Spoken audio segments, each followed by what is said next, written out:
They don't care about us. They treat us like dogs. They treat us like animals.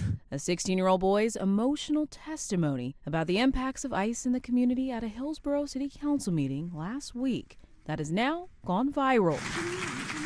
And I hope you guys really do something about it, because I really do want something to change, because I should not live like this as a 16-year-old. I shouldn't be scared. I should be focusing on school, and I can't even focus on school. Manny Chavez says he didn't prepare, and he never knew his words would go so far. But he knew he had to speak up. It's not just about me. What I spoke is not for me. It's for my community.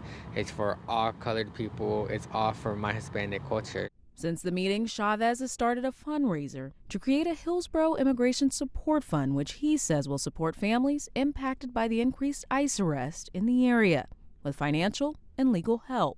If I was put in a situation where my family, anyone in my family needed help, I would want people to come and help me. So knowing that I could be there for someone else that's dad or mom is going through a lot and is a main provider, I'm glad that I could be there for them and give them anything that would help. And in just 4 days, the fundraiser is nearly at its goal of $26,000. To me, it's really shocking. I've never seen that type of money in my life. So knowing that a bunch of people have donated their hard-earned money to help me support other people is crazy to me. Even though he is only 16 years old and in high school, Chavez says this has given him a new passion and purpose. I feel like this is something I would want to do after school. Instead of go to college or something like that, this feels like it was kind of meant for me, so I really do want to keep doing this. Chaos in Little Village as a neighborhood resists federal agents and their Operation Midway Blitz.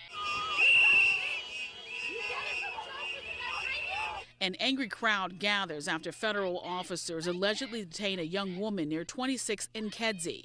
Border Patrol Commander Greg Bavino was there. He can be seen in the cell phone video with a tear gas canister in his hand. Residents demanded the detained woman's release while in pursuit of their caravan. DHS officials say the Border Patrol agents were conducting immigration enforcement operations when a man driving a black Jeep fired shots at them. 25th Ward Alderman Byron Sigcho Lopez says cell phone video recorded by a resident shows something different. It's very clear. They came out of the vehicles, pointed weapons, and they used tear gas at people.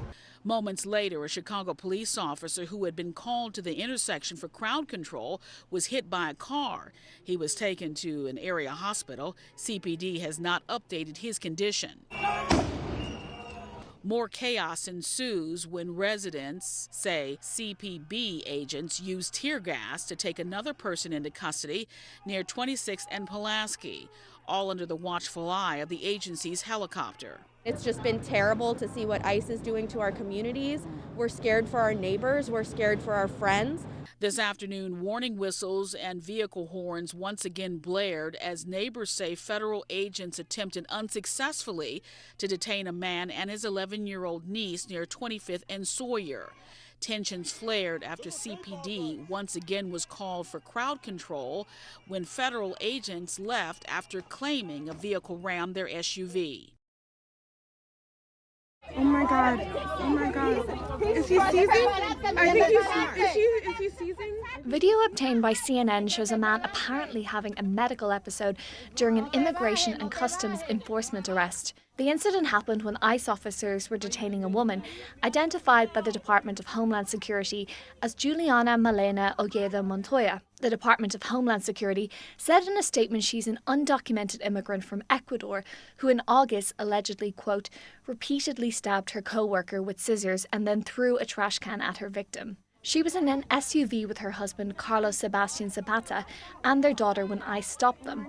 Zapata told the Boston Globe that he, quote, lost consciousness while clinging to his wife as federal agents tried to pull her out of the SUV. In the video, agents can be seen tapping Zapata's face as if to get him to regain consciousness, then putting him in a headlock as they pull him out of the SUV. Zapata told CNN affiliate WCVB he believes an agent used a stun glove on him that caused him to have a seizure. Zapata told the Globe the couple have pending asylum cases and valid work authorizations. He said they crossed unlawfully into the US a few years ago and later turned themselves into immigration authorities and applied for asylum. DHS said medical personnel found, quote, no legitimate medical emergency, and Zapata was allowed to leave with his child. Bring them home! Bring them home! Bring them home! Bring them home! Under the glow of the first snowfall of the year, a couple of hundred people stood outside the Hanley Federal Building in Syracuse Monday night to demand the safe return home of two men, Alex Gonzalez and Jan Hidalgo. The couple, who were recently married, were detained by ICE officials last month. Their story is no different than the previous generations of immigrants who came to central New York. No one should be torn from the people they love for daring to believe in the American promise. And those here say it would be one thing if the two men were bad people, the criminals they were told would be targeted in these detainments. However, friends and co-workers universally describe Alex and Jan as two of the most wonderful people you could meet who were handling their immigration status the right way. When they were detained back in October, it was at a court appointment required for people to become legal. You see them, you had a bad day, they smiled, and your day changed. They were just that type of individuals. It's disrupting our communities. It's not making us safer, it's making us less safe. Alex and Jan have explained their decision to leave Cuba as necessary, fearful of political persecution. They were so touched by this rally, Alex actually called in from his detention center. He's so thankful for everything happening back here at home. We're all here for you. I miss you so much. They say they don't have a way to pay, not even in another life, they don't have a way to pay everything that everybody's been doing for them. So happy to hear their voices. Family and friends say it only further invigorates their desire to be as loud as they can. For Alex and Jan, and for everyone else, they say, going through this. They work, they're contributing to our society, to our economy, and this is wrong. They don't even have a parking ticket, but they're in jail. Bring them home! Bring them home! Bring them home! It's a fight they say they will never give up on, even when Alex and Jan get home, because there are so many others out there who need their support, their voice, their help. The Kenner boat launch in the Lake Town area is typically patrolled by local police. But volunteer activist for Unión Migrante, Rachel Tabor, now fears for people's safety in the area following an ICE raid where more than a dozen people were detained Friday. People are traumatized. Their loved ones who've been here working for years with no criminal record are now in ICE detention. ICE confirmed to WWL that 13 people are in custody. A spokesperson said one person in custody has a removal order issued by an immigration judge and another was previously removed from the U.S. Saturday, Kenner Police Chief Keith Conley explained why his office collaborated with state police and federal agencies to launch the joint operation that was in effect for at least 2 months. We've always had complaints out there, nuisance crimes. It starts off small, everything from traffic to litter to loitering to loud music. And then, we go out there and we police it and we make a presence.